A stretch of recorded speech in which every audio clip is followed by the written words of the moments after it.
here's what's cool. So a lot of my career, I haven't had a lot of, my opinions didn't go too much into what, the process for the company was.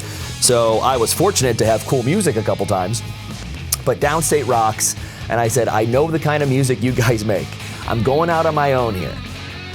Can I talk you into a cheesy hair metal song that I would absolutely love and adore more than anything? And they said, hilariously, he's like, our dad listens to the same music you do. We're gonna make this happen. So I'm a huge Rat fan. I love Motley Crue.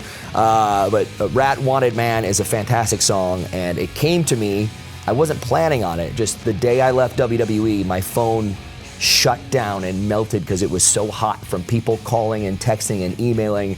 And some of it's well-wishing people and some of it's just people that that's how it goes when you're leaving a company. But 2/3 of it was, we want you here now. What can we do to get you here? We need you. We want you. I go, Wanted Man, this is legitimately real. I love the song. I go, guys, can we make an awesome hair metal song that I love, that I can feel when I walk to the ring, and that it's truly like in my voice as whatever character I'm going as, someone who has seen it all, done it all, and can go out there and rock and roll all night long.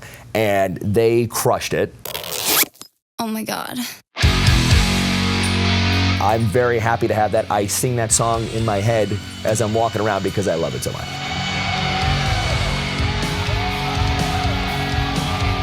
I've been very focused on wrestling because I was sitting at home I had to do a mandatory 90 days, and like the last year was once or twice a month, and I really hated sitting there. One, the entire roster is ridiculous and awesome at wrestling, whether they're young or old, but I'm gonna base this on who I've been in the ring with. I've been in the ring with at TNA, former world champion, Steve Macklin.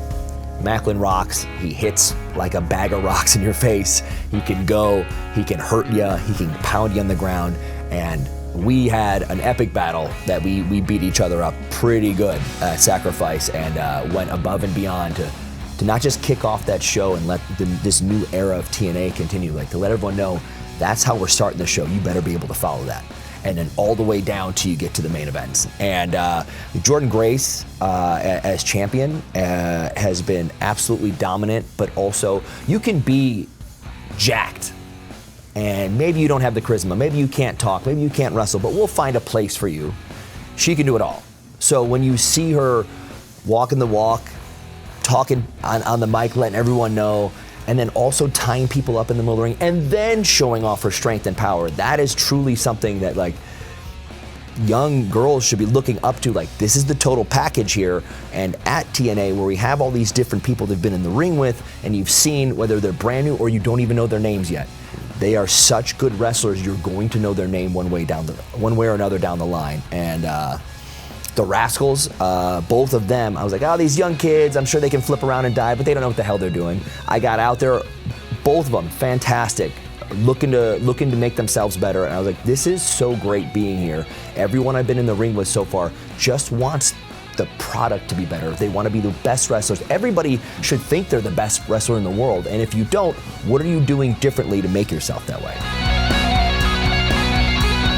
I want to focus on wrestling for the next year, and then we'll worry about it. But there was WrestleMania, WrestleCon, everything in Philly. My brother set up a show. He's been taking over the helms, and I still join him for Hunkamania. We do the shows. We've done Comedy Store. We've done LA, Chicago. We've bounced around. So we did Helium in Philadelphia to kick off WrestleMania week. That was an absolute blast. We always have a bunch of surprise guests and wrestlers who maybe have never told a joke in front of people before, out of their comfort zone. So that's an awesome thing. Just having something on the outside to dig your teeth into so you don't go crazy every day, just like going to sleep going, well, what if Moose tries it's 3 a.m. Well, what if he tries to close on me here? Sometimes you got to turn it off and move on to where you're just going, I need to relax for a few minutes. Okay, we'll get back to work. And my life is walking around going, how can I make this better? If he does this, what can I do here? And there's a reason someone who's 5'11", 195 pounds, without a relative in the business and without a friend backstage, has made it 20 years now at the top of his game. It's because I know what I'm doing and I'm always getting better, especially mentally. Ricky Thunder is a comic book come to life. It's being shopped around. It's such a cool, fun, wholesome comic book that involves pro wrestling. And a lot of times we say, like, we know that we've opened the curtain a little bit, we've broken the fourth wall, But every once in a while, like when I became world champion and AJ and Big E and we all hugged each other, I go, it's a little bit more real every once in a while. And that's one of those moments to where it's a little bit more real when it affects people in such a beautiful way. And it's about a guy saving the world against aliens. And he's very similar to me. Listen to the same kind of music. I'll probably trim up the sides and have a nice good mullet and a little bit of a mustache if I can grow it. And it's going to be so fun. It's being processed around, and hopefully we get going with it in a couple of months. Yeah, I don't want to say too much, but Absolute Thunder will be absolutely fantastic once we get through with it. It's fun for the whole family, but it's a nice message, and you get all the pro wrestling parts that I love, and looking like a Joe Dirt-esque character as I do when I'm not wearing a blazer or my hair's up. So what does the Nic Nemeth Championship celebration in Vegas look like? Oh, I love that you asked that. I did not prepare anything, but one of my favorite bands is Spandex Nation. They play on Fremont Street.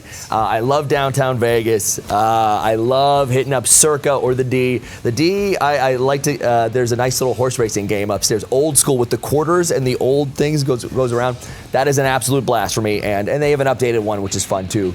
And but hitting up Circa as the world champ with the title around my waist, probably still in the gear. We go to Circa, we bet on the Browns to win the Super Bowl. We make our way back out to Fremont Street. We listen to Spandex Nation, and then we just cheers 70-foot beers for the rest of the night. And maybe I'll see you guys on Monday or Tuesday when I wake back up.